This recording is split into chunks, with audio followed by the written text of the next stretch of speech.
Hey guys, this is Dr. Colin Zhu, and thank you so much for being here with us on the Thrive Bites podcast. This is season 4, and we're so excited for you to be here. For those of you who don't know me, my name is Dr. Colin Zhu, double boarded in family and lifestyle medicine, and I interview the best and most passionate health and wellness experts of the industry on this platform. And we talk about plant-powered living, emotional resilience, and creating a thriving mindset. And this season, we're taking it live, we're taking it on multiple platforms, and we're taking it as a Q&A discussion as well as our interviewing of our guests. So we're super stoked about this, and please remember to like and subscribe down below, and we will see you. Welcome to the next episode. Hello, everyone, and welcome to the Thrive Bites podcast. I'm your host, Dr. Colin Zhu, and thank you so much for being here with us.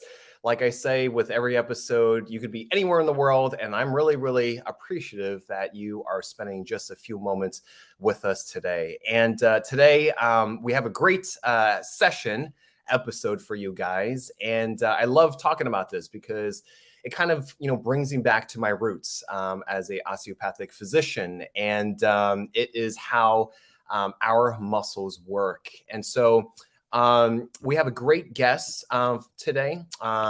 His name is Alex Bernier. He is a kinesiologist slash strength coach slash posturology clinician. That is a mouthful. He's been doing this for 12 years of helping people with their fitness and posture and chronic pain.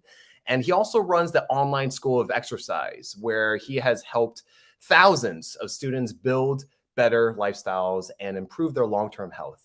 He started an online training website back in 2015 that turned out to be pandemic-proof despite early criticism. I love that. Now, he has an international cohort of clients, students, and he's helped people resolve multiple types of pain issues and become stronger and more fit than they could ever have. So without further ado, please welcome Alex. Hey, what's going on? Thanks for having me on, Colin. It's a pleasure to be here.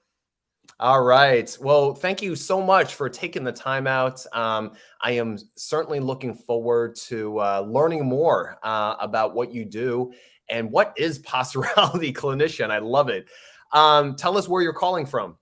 I'm calling from Montreal, Canada.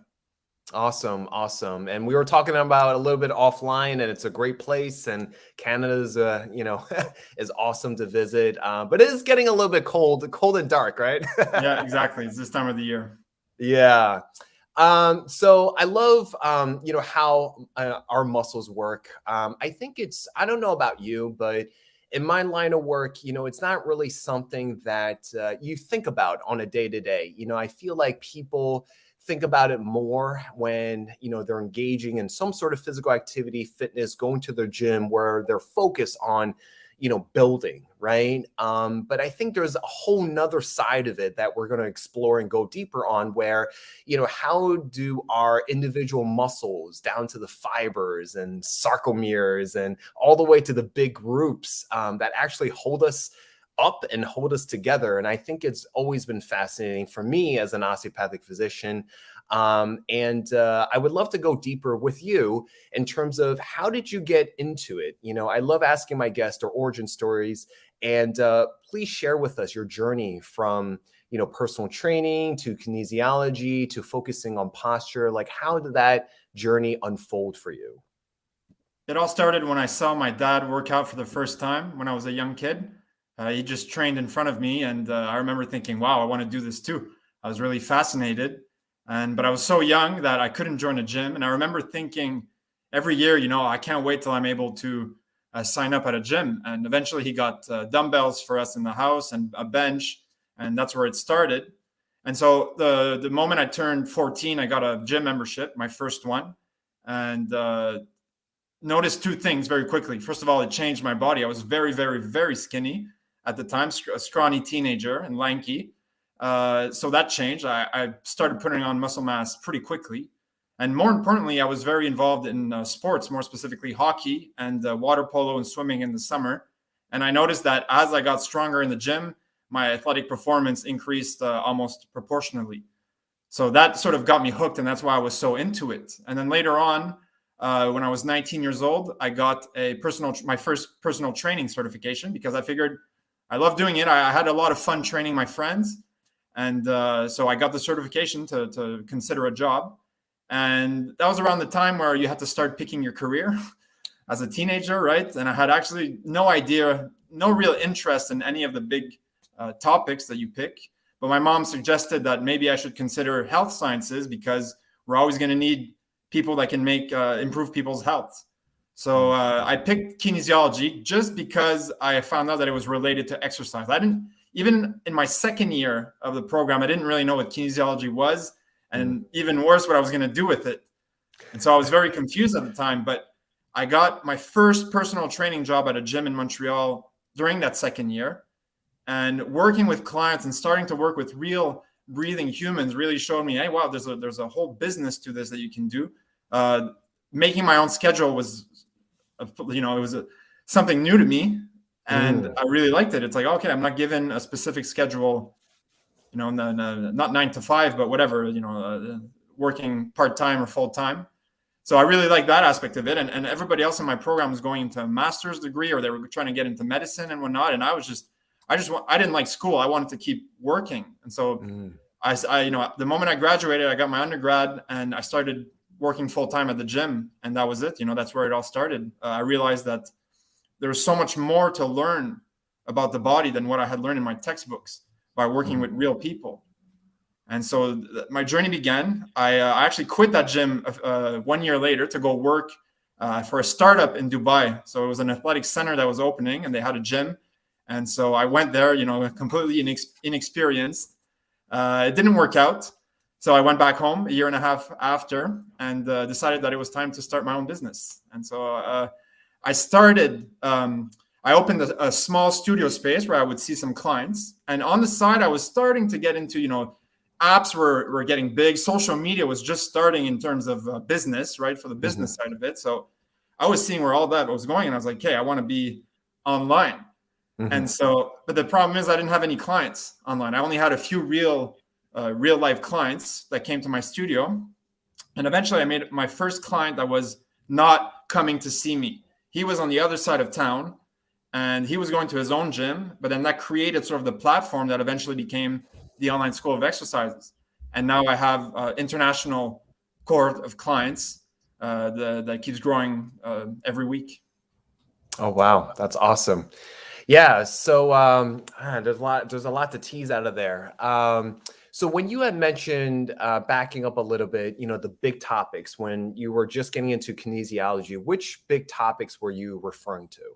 Well, there's physiotherapy. There was obviously law, medicine, all the prestigious ones. There was engineering, science, different other sciences that didn't really interest me at all. And so it was just, that's where everybody I knew was going, and I had no idea what I wanted to do. Really, I had zero idea, and it was I remember feeling stressed about it because so many people around me had or seemed to have a better idea than me, and I was like, oh, if I don't make this decision now, what's going to happen to my future? So it was just, looking back now, the pressure was completely unnecessary. But thankfully, I had that sort of passion for exercise, and there was the program, which is a fairly new program. I think it was at the time it was 10 years old, 11 years old.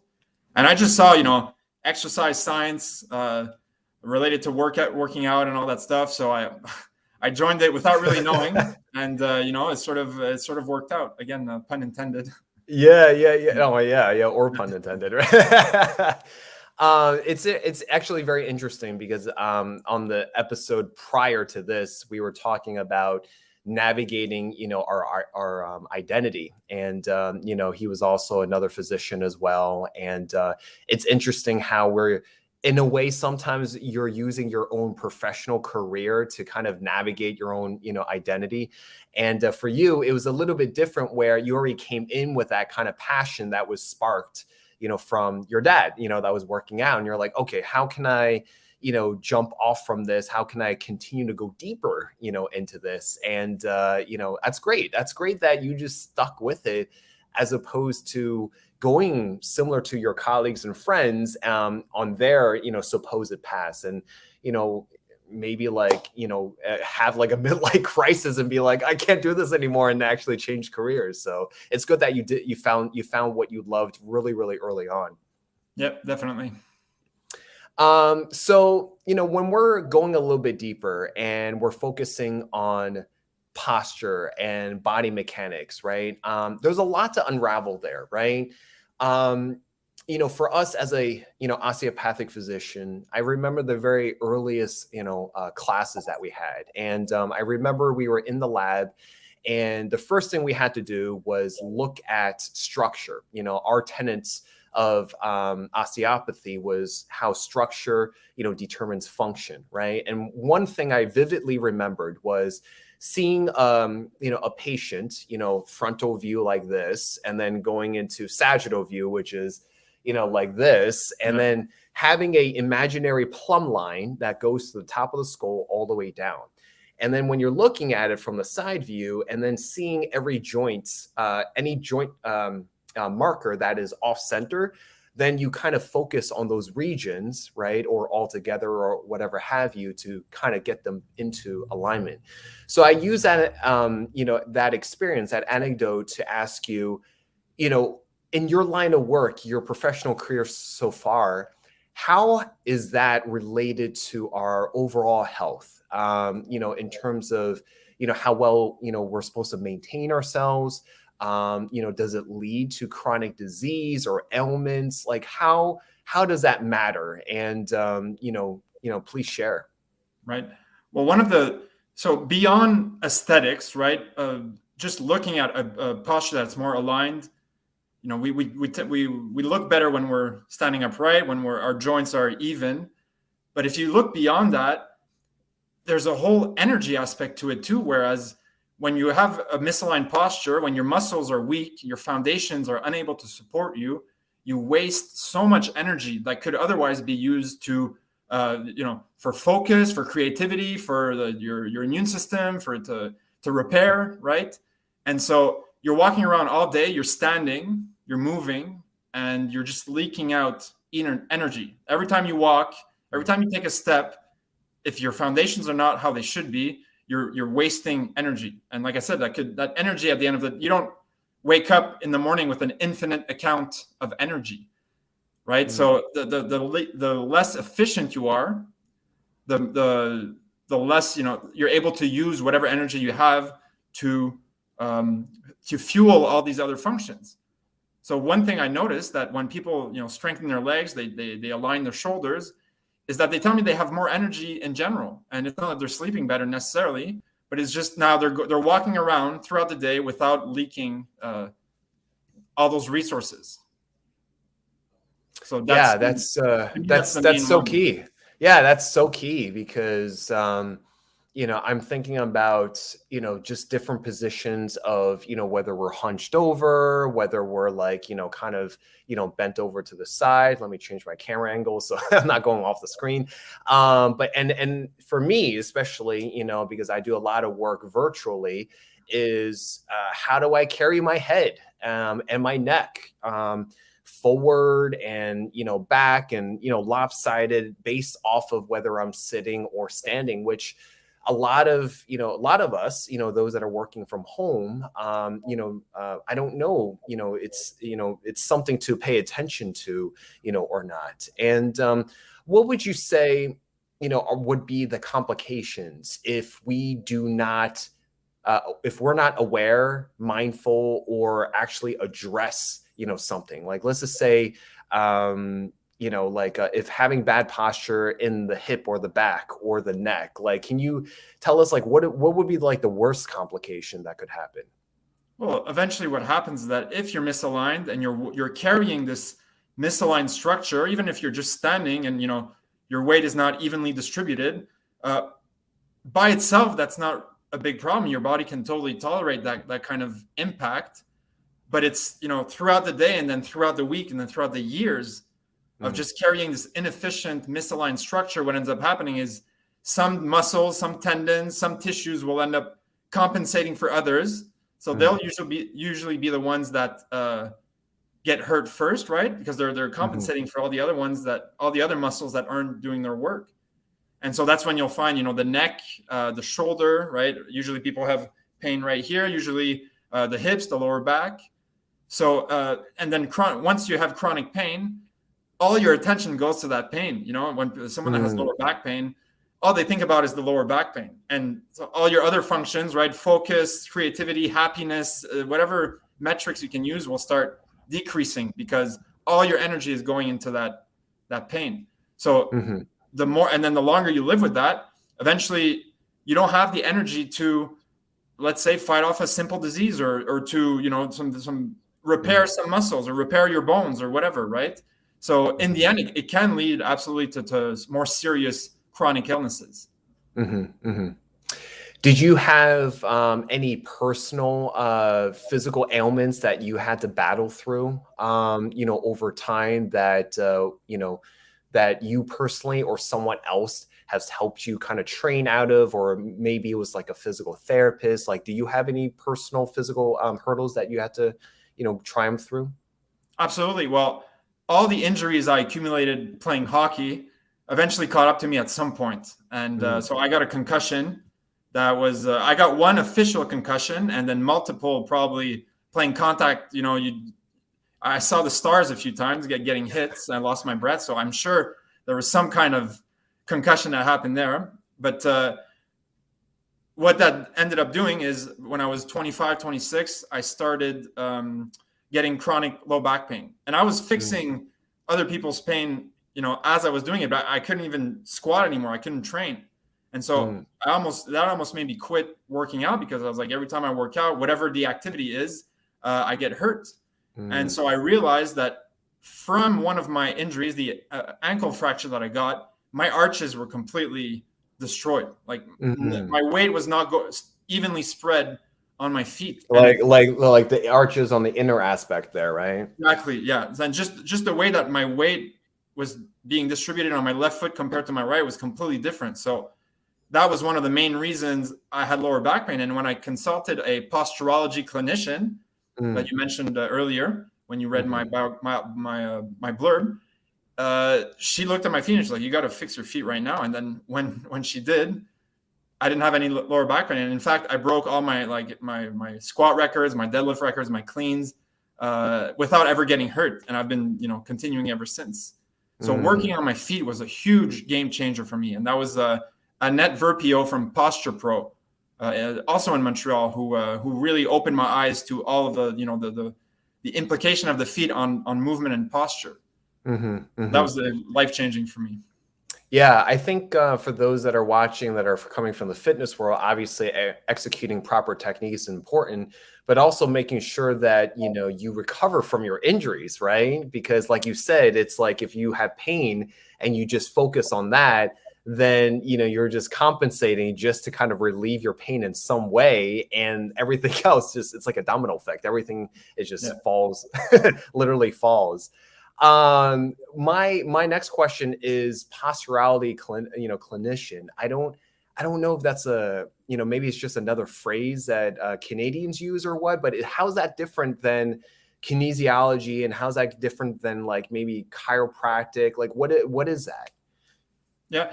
Posturology is, it looks at the role of the nervous system in posture and the way that the nervous system interprets information about the environment to dictate your posture.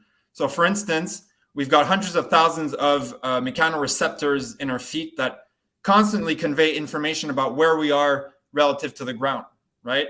And so if there's an issue going on with your feet, like flat feet, or like I was describing, I fractured my ankle, and so my weight was unevenly distributed on my left and right, then your brain is getting two different signals from each foot. And with that faulty information, it's going to send the wrong postural command to address that. And so that's when you'll start having misalignments at the hip. One hip might be higher than the other because of the signal sent from the feet. Another component of posturology is the eyes, right? The eyes give about 70 to 80% of the feedback to our brain about our position in space, right? And the position of our head too. So part of my assessment now with clients is I look at their eye convergence. And so often, and that was the case with me also because of my concussion, where when I tried to focus on a target, one eye went in, no problem, but then the other eye went the completely other way. It wasn't converging. So by doing eye exercises, I fixed that, and a lot of my problems were gone after that. That really, again, that was such a game changer for me. And I took, after she fixed me, I ended up taking the classes to learn more about it and started applying it with my clients successfully. Yeah, yeah. I mean, I would. I mean, you're so, because you feel like it's such a game changer. I would imagine it feeling, and you're just like inspired by that. And it's such meticulous detail. It's such minutia that you know, you either have to really focus on that, you know, specific detail, or very easy, a generalist would just, you know, breeze over and not address it. And if that's the main issue, it's like, you know, you kind of miss the whole reason of that person's overall condition. So that's it. Yeah, definitely. So let's switch gears a little bit. And, you know, I love the fact that you're using your own past injury, how you kind of rehabilitate, you know, through that, to kind of, you know, give us a little snapshot on how, you know, muscles work. Obviously, you know, this session cannot be a whole muscle physiology, you know, lesson, but let's, you know, kind of ask it in a different way. So what are the most common misconceptions on how muscles work? You know, popularly and commonly, you know, we think of muscles in terms of how it relates to, you know, fitness, and, you know, whenever we go into the gym and, you know, focusing on big muscle groups and things like that. But what is the opposite? You know, what are the common misconceptions that you typically get when a client or a patient comes to you? Well, probably the most common one that I get is people think of muscles, they'll automatically think of like bodybuilders and power lifters and stuff like that. And so they say like, oh, I don't like weight training or resistance training because I don't want to look like a bodybuilder or a power lifter, right? And what they don't realize is even if you got 10 to 15% of the results that these people get with their training, your life would change significantly just from having more muscle mass supporting you. And also muscles are a big pool of amino acids, right? And so if you have a little more muscle mass, then you have more amino acids available, and your body uses those building blocks for so many different functions, including building the immune system, you know, all sorts of different things that are essential to our lives. And just so by having a little bit of extra muscle mass, you give your body more building blocks to fuel all these basic functions. So there's just such an important component to having more muscle mass, especially as you start to age, because, you know, everybody loses muscle mass when they get older. And so if you already have a good pool of it available, like a savings account, if you will, then, you know, it's not going to affect you as much. And then when you get to 50, 60, 70 years old, you end up not having these problems. You're able to continue to walk or use your arms or do more physical activity because you still have enough muscle mass to support you. So to me, that's the biggest misconception, because, you know, all you see on social media are these people with crazy bodies, crazy strength. And for a lot of people, it's just unachievable, these things. And so they get turned off by it. So if you look at muscle as something that is not just for show, but also to save your life, you know, in the years to come, then it just changes. You know, it adds some deeper reasons to go to the gym and exercise.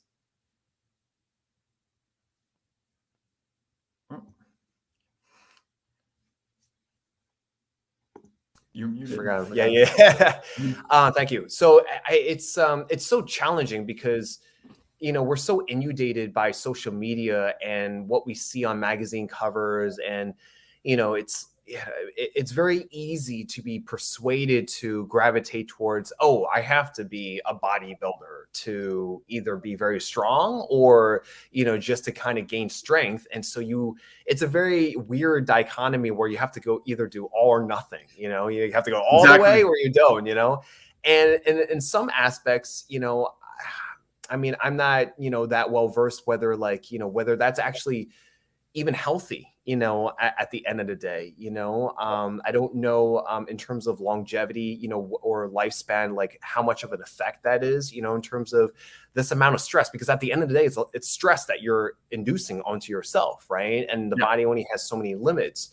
So how would you, obviously you created a product, and we're going to go, deeper into that, but like, how would you say to someone that's watching that, maybe, is an amateur, beginner, or maybe is dipping their feet in, maybe they're transitioning from like beginner to intermediate, in terms of how else should they look at their body, and how else should they, kind of conceptualize on how to, build that body? Well, so body composition is very important, right? You want a healthy body composition. So that should always be on our minds when we're exercising. But when it's the only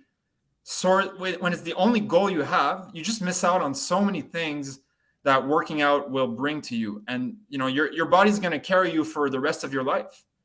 And so obviously you can't predict how long you're going to live, but whatever years you've got left, you want to make sure that they're high quality years, that you're able to move properly, you're able to move without pain, you're able to sleep, you're able to play sports, be active. If you've got kids, you got to be active for and with your kids, right? So when that, working out becomes something as important as cleaning yourself or getting dressed, right? It should be viewed as not just something to lose body fat, but just something that you do regularly to make sure that you live a high quality of life for the rest of your life.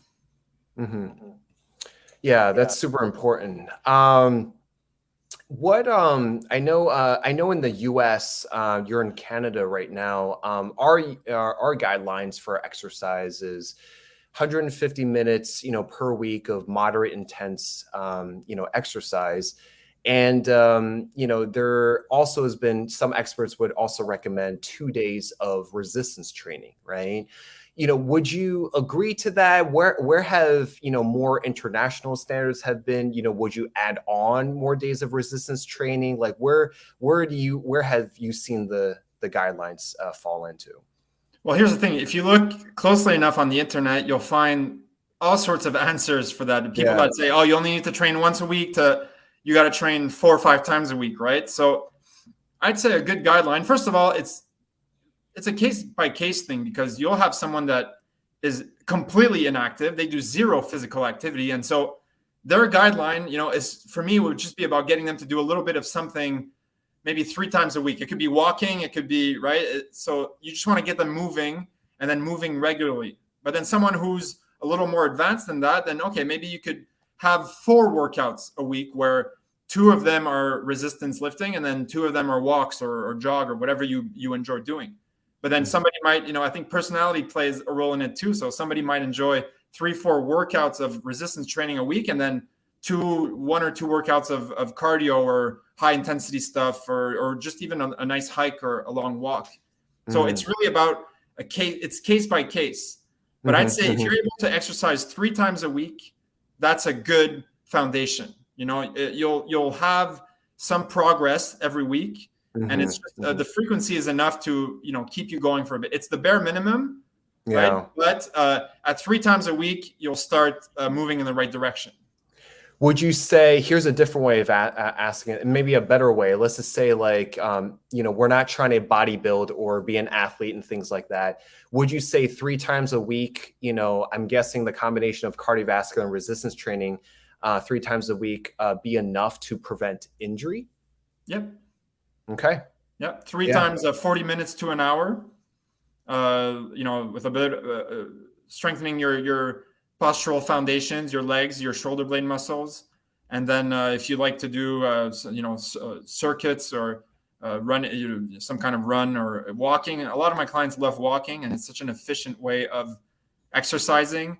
So that's always welcome, and you can do that every day as well. Yeah. But that's probably how I would recommend it. Yeah, I'm always a big believer in cross training, and to not kind of stay in either. Well, I guess it depends on the sport, depending on which groups it uses. But cross training, I'm a huge advocate for. Guys, we're going to go into a quick commercial break. If you are just joining us, I'm Dr. Colin Zhu. This is Alex Bernier, and we are talking about how our muscles work. And, please, if you have any comments and you have any questions, please write into your comment box and we'll ask Alex live. But until then, we'll be back in about 30 seconds. As a yoga therapist, we kind of break a lot of conventional yoga rules. So much of what we see in group yoga classes, they're really focused on sort of form and athleticism and sort of the overall aesthetics. And yoga is this very accessible movement system that anyone can start or embark on at any point in their life and continue throughout the lifespan. All right. So we are back. If you guys are just joining us, I'm Dr. Colin Zhu, and this is Alex Bernier, and we are talking about how our muscles work. And so the next question is, obviously, we are in a pandemic. Seems like forever we're in a pandemic. And the pandemic, has really affected us on so many different, levels. And for today, we're talking about how has it made it worse, would you say, from your perspective, in terms of our body mechanics and posture? Well, before I say what it's made worse, I'll say that there has been some positive to it as well. Whereas a lot of people found the time to exercise finally and start taking care of themselves. And I noticed that in a few of my clients and some people in my surroundings, where it's like, oh, okay, finally they got a bit of a reality call that I need to take care of myself. So that's the positive. But now there's a lot of negative as well, in the sense that, it was kind of already happening at the office where you're just sitting all day. But for a lot of people, it was just a very high stress environment. And, they weren't necessarily equipped at home to sit properly, or they didn't have standing desks or whatever. So a lot of people and a lot of my new clients that arrived during the pandemic complained about the same problems. There was a lot of neck pain that came up, a lot of lower back pain, just from sitting even long, because they weren't leaving their house, they weren't commuting, they weren't walking. And so it just created all these problems. And then mix in, if you had to be stuck with your children and that kind of stress, right, it just kind of fueled each other, and it created a lot of chronic pain. And obviously, people put on a few pounds of body fat as well. Yeah, for sure. I think in the beginning of the pandemic, it was good for me. I do delve in, more into the cooking, food, and nutrition aspect, to see people, going back and, making more food and, going back into the kitchen. So that was the positive, for me as well. Negative, yeah, we could spend all day with that. What would you say, because even before COVID, just sitting in general, if we talk about sitting, sometimes they'll say that sitting is the new smoking. And I read, some reports, anywhere from like as little as 6 hours, even though a lot of jobs, 9 to 5s are, more than that. Sometimes we do overtime, sometimes it's prolonged. 6 hours is really kind of, the threshold is where, you start to develop some form of chronic inflammation. Where have you seen it to be where, we need to start taking breaks? Are there, what is the time where you say to yourself, okay, I need to get out of sitting, maybe walk around, do some stretches, maybe if I'm lucky enough to have a standing desk, like what are your recommendations and tips in terms of thresholds of how long we should be sitting / standing? Again, it depends on the person too, but I remember reading a study that said that for every hour of sitting, you want 3 minutes minimum of standing up and walking, moving around. So I don't know how accurate that is, but it does give a good guideline of, okay, if you've been sitting for an hour, just get up, go walk for 5 minutes, stand up, even just like pacing around your office. That's just going to unload so much stress on your spine, and it will also stimulate. One thing I find in my assessments is that people that sit a lot have extremely weak hamstring muscles and glutes. Just the two muscles that are so important to support your body weight when you're standing are just because you're sitting on them all day long, you're suffocating them. There's not a lot of blood flow going to them because you're crushing all the blood vessels in that area. I guess over time, it leads to the muscle just getting weaker and weaker. And so when these muscles are weak, you lose one of your most important foundation to support yourself. So by standing up and walking around, you're just loading you're loading your legs, you're loading your back muscles, and it's just keeping them sort of awake. Engaged. So they don't fall asleep, because when you're replaced by a chair, you don't necessarily need to work. You've outsourced, the muscles have been outsourced to the chair, right? Because you're just kind of leaning on it. So you end up losing those muscles over time. So I find that's one of the biggest things, is you just got to get into the habit of once an hour, get up and walk around. And then obviously if you can have a workout later on in the day or a longer walk, those will help tremendously. Then the thing about standing desks is that a lot of people get standing desks, but they don't have the leg strength to stand up. So they end up creating new problems, because they're just kind of leaning, or they're, some people lean on one hip as a crutch kind of thing when they get tired. So all these things end up developing. So if you do get a standing desk, which is amazing, it's a really good thing, but you got to make sure that you have the basic leg strength to support yourself. Yeah, I mean, you could probably apply that same concept to the bottoms of your feet, right? You're also like prolonged standing will still be, in a way crushing, the other, circulation, down there as well. Absolutely. And, that's super important. And, I'm a huge fan of standing desk. I'm using one right now, but still making sure that my neck and head is also at the right height and not, hunched over, dipping forward, because, we're like this in the kitchen, right? We're like this while we're driving. We're like this when we're typing. Always forward. Yeah, it's always forward. So a good follow-up question is, I've seen a lot of devices, I don't know what your opinion about this is, but I've seen a lot of devices where, there's like straps to like, bring your shoulders back. I've seen, devices where you put on your back and it like, triggers a signal for you to just sit. Yeah, I saw that. Do you have any opinions about that? Do those really work? It's a Band-Aid to cover a wound that needs stitches. So, okay, you're pulling yourself back with that device, but that's not going to strengthen the muscles, because again, it's like the chair, it just kind of replaces it, right?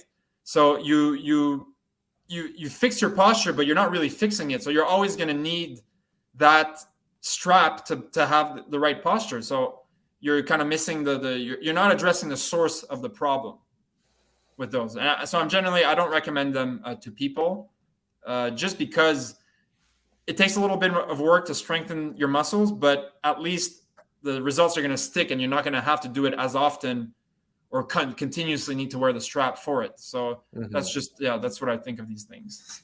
Okay.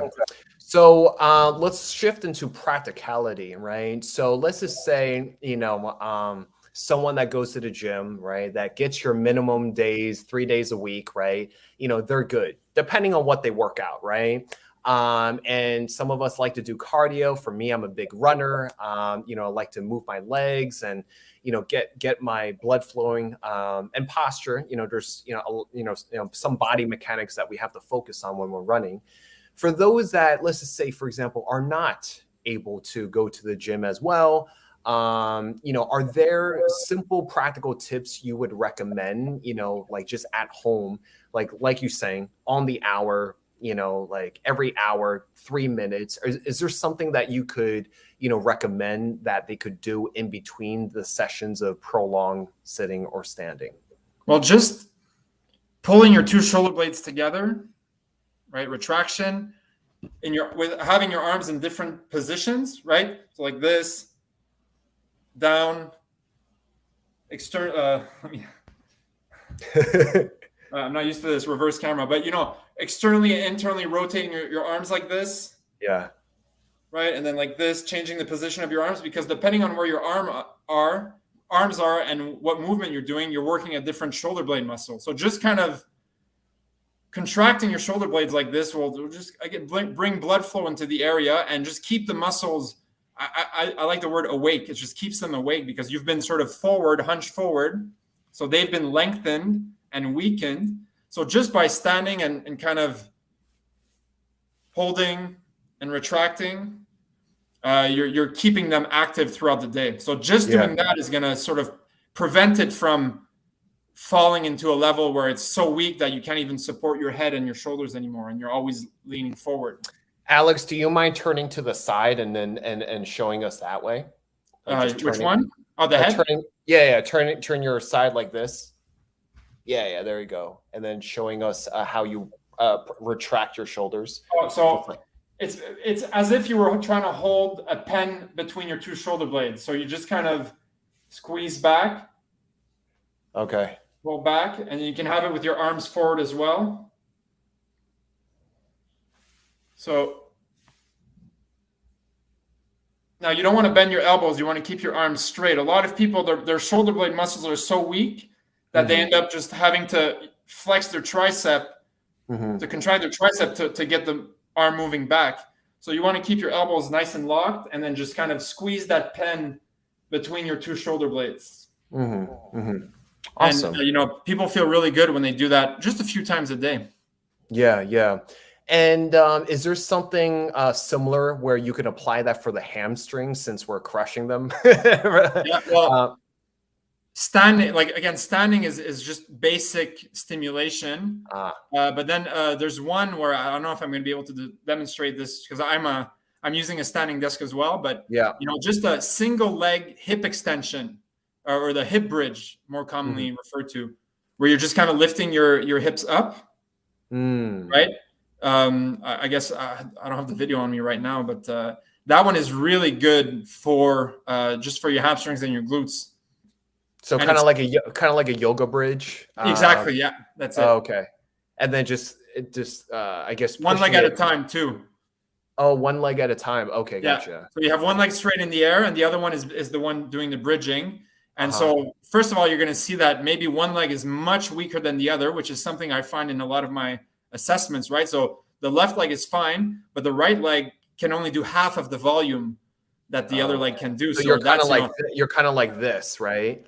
You're exactly. Like this. And then this is the front part of the hips, and then you're having like one leg come up like this, and then the other leg come up like this. And you're trying, is the goal is to have it like almost 90 degrees or just as high as you can?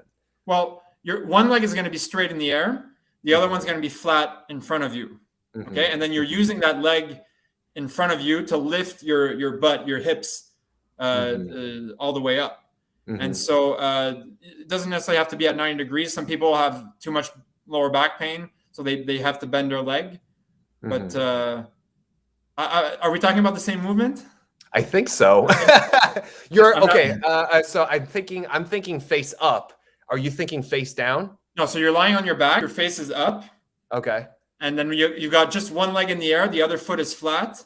And then you push through that foot to lift your hips and bridge your hips. Okay, gotcha. So you're not doing what's it called? You're not doing like an inverse U. No. Oh, okay. You're flat. Okay. You're flat. Exactly, and then you're going like this. Okay. Gotcha. Okay. That's a little easier for beginners. Okay, good. Yeah. A demo probably would have made more sense. But yeah, so that type of movement that helps to kind of engage the hip muscles and the quads and the hamstrings together. That's what you're mentioning. That's it. And even easier than that, just squeezing your glutes, your glutes for 3 seconds, and then releasing, and just by contracting your muscles, because they've been squished against a chair for 6 hours, just contracting them will make such a difference in making sure that they don't, get weaker and weaker as the days go by. So that's just another easy thing, very accessible thing. And I've actually helped a few people solve the lower back pain just by doing that, right? Not everybody gets those results, but for some people, that's all it took to reverse the pain that they had. Like Kegels, right? Like Kegels. Yeah, right? Exactly. But for your glutes. Yeah, exactly. No, those are great, simple tips. Thank you so much. So I definitely want to conclude. I think we can talk forever about it. And to me, it's very, exciting to talk about, body dynamics. Let's talk about your school, this online school of exercise. what was the whole idea? You talked a little bit about it. What is it? And, what, if people are interested in, joining, like what can they expect or anticipate, to engage in? Well, my mission with the Online School of Exercise is to help my students exceed their fitness goals by helping them achieve sovereign fitness, so a state of independence on all workout related matters. So I don't just want them to have body composition as their sole goal. I want them to think further down the line, and the things you're going to be learning with me are not just going to help you get the body composition that you want. They're going to serve you for the rest of your life. You're going to know how to work out and get the results that you want on your own without me by learning all the things we're going to be working on together, right? So it's not just about that fitness goal that we have where I want to lose 10 pounds or I want to gain 10 pounds of muscle mass. It's the things you're learning, the exercises, how to combine them, how to separate them throughout the week, right? That's all very important knowledge that nobody really talks about, because it's a lot of trainers want their clients to work with them forever because it's just that's the business. But ultimately, I don't want my clients to stay with me forever. I want them to be able to go and train on their own, because that's how they're going to be able to. That's how we're going to change people's fitness in the world. Is if more people can personally train themselves on their own, we'll see a significant chunk of all the obesity and chronic diseases go down, because they'll be able to take care of themselves. So that's my primary goal. But then the online platform really allows us to be way more flexible, right? We don't have to meet in a gym at a specific time in a specific location.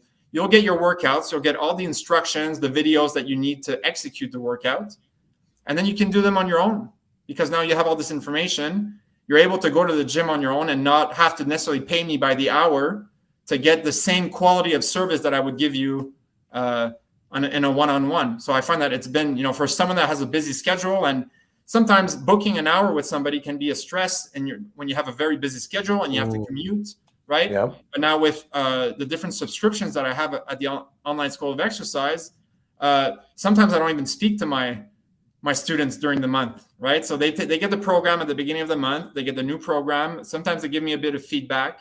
And then after that, I don't hear about them until the next month, where it's like, hey, that was great. What's next? And then you just keep going from that. So I find it was such a new thing for me. Right? I'm used to seeing people 2 to 5 times a week, right? And at the same gym, same place. And so it just kind of constricts everything into that location. Whereas now you're able to get all the information that I would give you in those one-on-one sessions, but you're kind of able to apply them on your own. And then, of course, I offer different subscriptions where I'm a little more present, right? Maybe they see me once a week for 30 minutes, and so I'm able to create a service that is suited to the person's budget, schedule, instead of only having that 1 hour one-on-one session at this this much per hour. Yeah, definitely.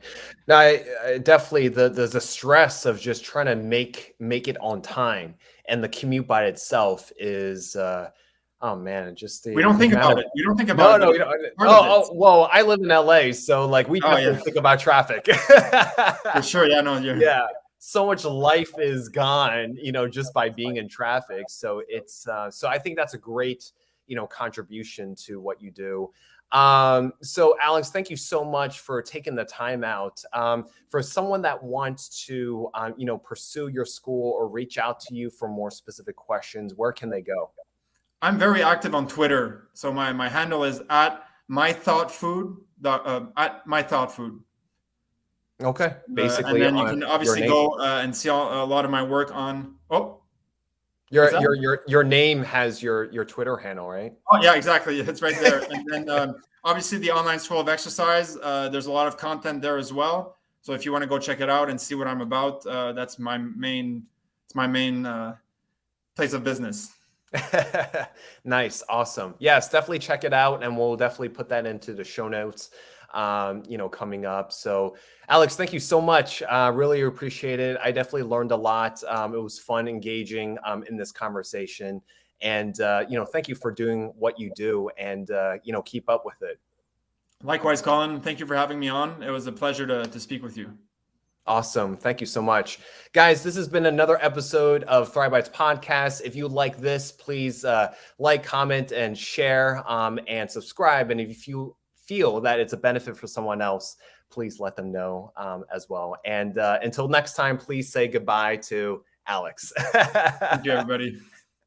Guys, thank you so much for watching that episode. We hope you enjoy it. And please remember to like and subscribe down below so you can get continuous updates for future episodes and future guests. And we can't wait for this upcoming season. So don't forget to like and subscribe.